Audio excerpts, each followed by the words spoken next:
Bueno, a esta hora de la noche nos encontramos con el doctor Aníbal Díaz Robles, es el decano del Colegio Químico Farmacéutico del Perú, a quien le damos la bienvenida. Doctor, gracias por estar con nosotros. Gracias a ustedes. Y compartir esta situación tan preocupante y alarmante sobre esta cantidad de 5.000 boticas y farmacias que han sido asaltadas en el último año. Y lo presentamos aquí día a día y cada vez los robos son más violentos. ¿Qué acciones se están adoptando? Bien, esta es una actividad que no ocurre solo en Lima, porque estuvimos ayer con el decano de La Libertad, o ex decano de La Libertad, y también nos informaban que hay zonas así.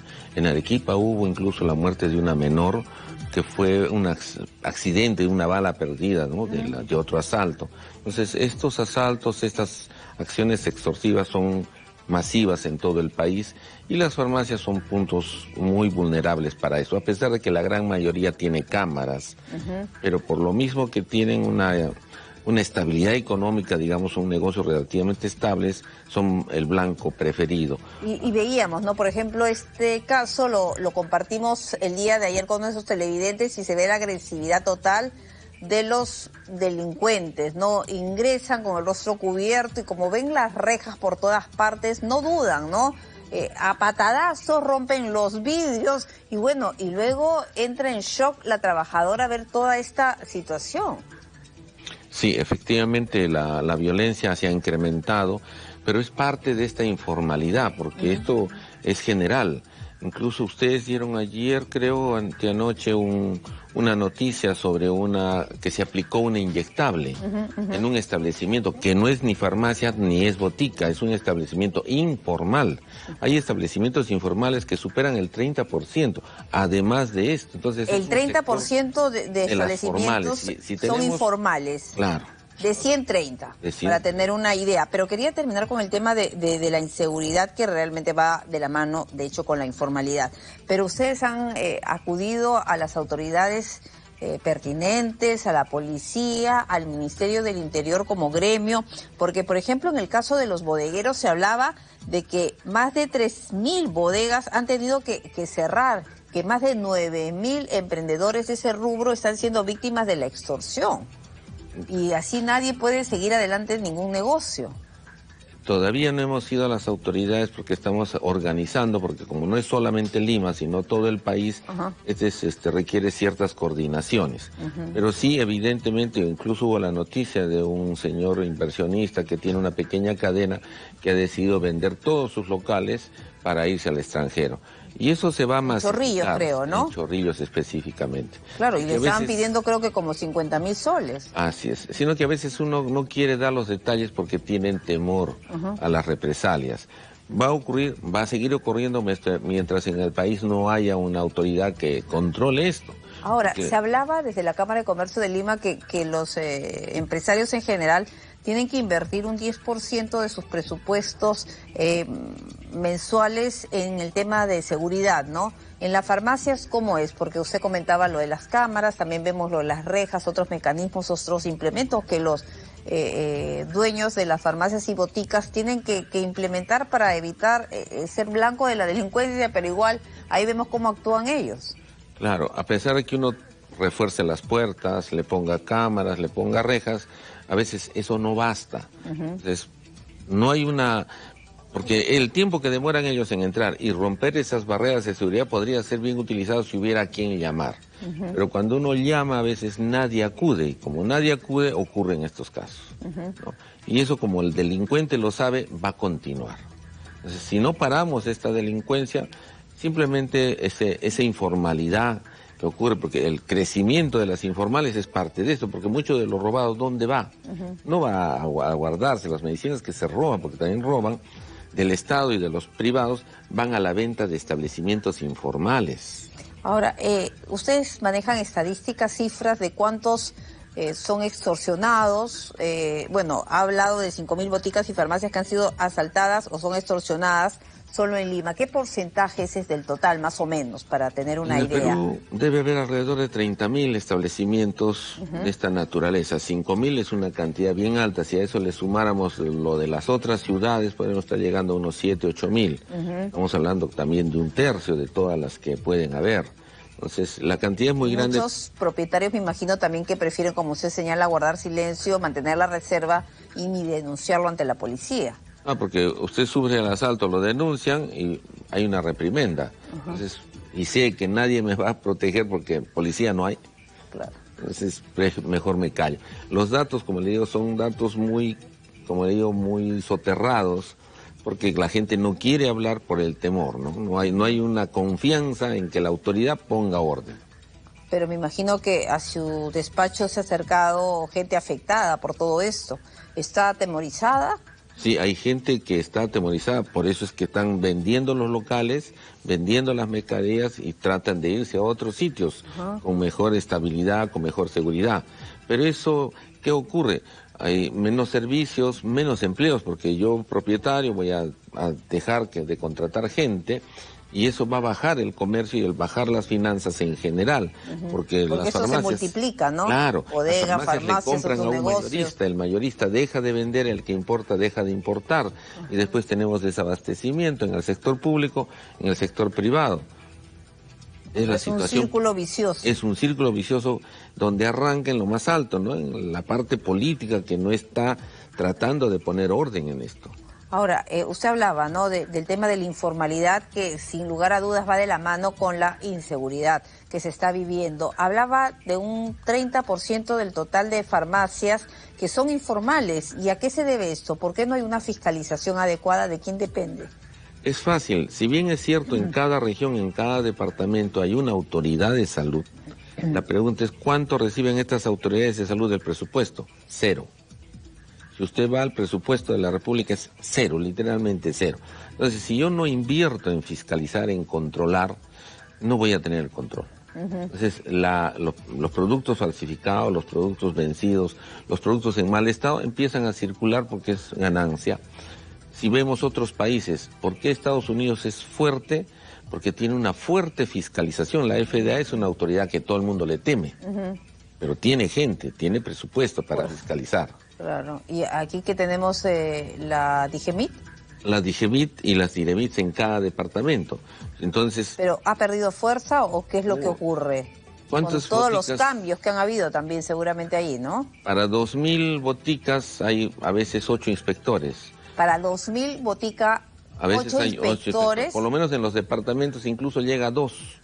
Entonces, oiga, ¿qué hago con esa cantidad? ¿Qué se puede hacer? No hago nada. O sea, están maniatados. Están maniatados. Ahora, ojo que para salir no solamente son las personas, es la movilidad, el combustible, el papeleo, o sea, los equipos de oficina, y a veces ni para eso. Y coordinar también con la policía, me imagino. También, porque a veces uno va a ciertos lugares donde hay riesgo de la vida, Claro. pues hay que llamar a un fiscal, hay que llamar a la policía, hay que llamar a SUNA, hay que llamar a la por eso no hay fiscalización en realidad. Es muy poco probable que ocurra. Con poco personal, poco presupuesto y también escaso apoyo de la policía. Escaso apoyo. Sí, acá, por ejemplo, hemos ido a una de las DIRIS de acá de Lima, que trabaja en un sótano, y en un sótano están todas las personas casi a 50 centímetros una al lado de la otra. Son condiciones que no dan para trabajar. Sobre todo ahora en verano. Justo, sobre todo ahora en verano. Entonces, ese hacinamiento, esa pauperización de los sistemas de fiscalización ayuda a la informalidad viene la delincuencia, que es una etapa mayor, y todo eso es un círculo vicioso que se va agrandando, y en algún momento va a ser más grande que la parte formal. Vamos a llegar a un país en caos. Ahora, ¿quién tiene que preocuparse sobre esto? ¿El ministro de Salud? Debe empezar por la parte de que hacen las normas, debe empezar por... Tiene que hacerse ajustes en su opinión. Ajustes en las normas, justamente estamos reuniéndonos ayer para ver cambios en la normatividad. Han estado en el Congreso, ¿no? En el Congreso, y también hemos reunido a varios autoridades departamentales y también hablar con el ministro. No podemos hacer normas que a veces solo favorecen a un grupo y no a la población, ¿no? Y tengo que abrirme a ver qué está pasando. Yo entiendo que ha habido descentralización, pero los gobiernos regionales a veces necesitan una guía para invertir, para saber en qué hacer. Y también ocurre... ¿Y no se está cumpliendo esa parte, esa función como guía del MINSA? No hay, porque yo le digo, en realidad, si uno va a ver todas las acciones de fiscalización de cualquiera, incluso la de alimentos, por eso es que los alimentos pasa eso, no hay financiamiento. Claro, ese es Si no el tengo problema. laboratorios, no tengo personal capacitado y tengo De reglas repente de juego. tienen laboratorio, pero no tienen los insumos para realizar las pruebas. A veces el Tienen laboratorio presupuesto.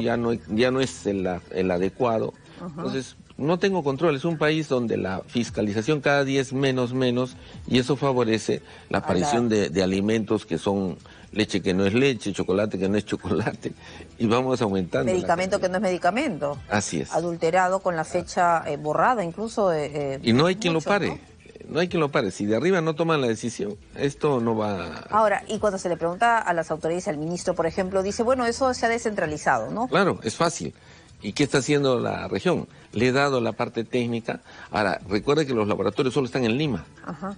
Tienen que traer desde Puno, desde Tumbes, desde Tacna, los productos a analizarse a Lima. Se da abasto Lima, tengo la capacidad de analizar 20.000 productos en el mercado. Por eso ocurre. Y ya hemos visto lo que pasó, por ejemplo, en el caso de Jaliwarma, ¿no? Claro. El tema de la corrupción, además, todo es... Claro, hay una parte de corrupción, una parte de falta de control, todo va sumando y ¿a quién le hace perjuicio? A la población. Ahora, me comentaba antes de la entrevista que ha sostenido algunas reuniones en el Congreso de la República. ¿Tiene que ver con algo de esto que me está planteando aquí en el estudio? En realidad tenemos varios proyectos de ley. Nos preocupa uno especialmente porque habla de algo que ya pasó en los años 90. Antes de los años 90, lo que era farmacia era un sistema muy regulado al estilo de Europa, donde había distancias, tamaños y reglas estrictas para los medicamentos. Entonces llegó en los años 90 un gobierno que eso lo desreguló por completo. Tal es así que uno podía abrir una botica a persona natural o jurídica y ni siquiera distancia entre una y otra. Claro, había también antes. ciertos requerimientos técnicos. Ok. Todo eso se borró y la nueva norma era usted abre cuando quiere, donde quiere, como quiere y si quiere le dice a la autoridad. Y durante 10 años no hubo control ni de lo que entraba porque daban 7 días. Y ahí sucedió el crecimiento desmedido. Ahí creció porque de menos de 500 pasaban a ponía 2.000, un negocio, 3.000, lo es un negocio. Y ese negocio, sobre pretexto de bajar de precio, no bajó nadie de precio. Ahora dicen, sí hay que bajar los medicamentos del cáncer, de enfermedades huérfanas, y hay que quitarles el registro sanitario para que entren de países que más desarrollados. Perdóneme, los productos se fabrican en la India y en China. Y los que se fabrican en la India llegan a Europa, y los que se fabrican a China llegan a Europa, y en Europa los fiscalizan, que son los países de alta vigilancia. Pero ese mismo producto vendrá de Europa acá o viene de la China directamente acá. Y los chinos tienen productos de baja calidad y de alta calidad. Y quitarles el control favorece a la población, igual que en los años 90, no. Esto le va a favorecer al que va a importar. Claro. Esa es la regla simple. Y eso se está moviendo ya desde el Congreso, Se ¿no? está moviendo porque hay intereses. Yo lo que noto es que las leyes cada día son más orientadas a grupos que quieren ganar poder y a veces dinero. Ahora, ¿pero qué se podría hacer para poder frenar ese tipo de medidas? Estamos yéndolos a visitar, tratando de poner las condiciones técnicas como colegio farmacéutico. Me preocupa mucho porque ya estamos llegando a marzo, el desabastecimiento que va a ocurrir en el sector público. En el sector público, si usted al sector privado le exige que tenga almacenes de medicamentos con ciertas pautas, en el público no hay. Hay 1 o 2 almacenes en todo el país que cumplen. Los demás no cumplen la norma. En el privado yo le exijo. Y no le estoy hablando del resto. Tenemos muchas deficiencias. El mundo al revés. Las cosas están